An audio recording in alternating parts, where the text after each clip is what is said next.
Isang sospek sa robbery incident sa Parañaque City ang arestado ngayon ng pulisya habang nakumpiska naman ang ilegal na droga at baril mula dito.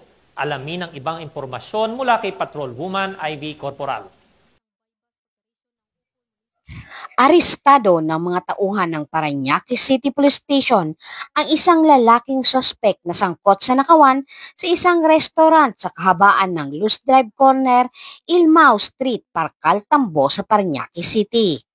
Na-corner ng Tambo Police Substation ang sospek kung saan nakumpiska sa kanya ang 30 gramo ng hinihinalang shabu na may standard drug price na 204,000 pesos at isang unit ng caliber 38 revolver na kargado ng 5 piraso ng live ammunition.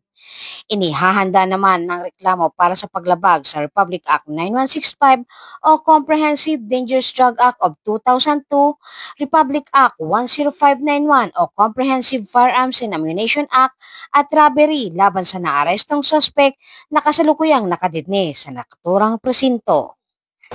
Mula rito sa Metro Manila, ako po ang inyong PNN correspondent, Patrolwoman Ivy Corporal, alagad ng batas, tagataguyod ng balitang pulis.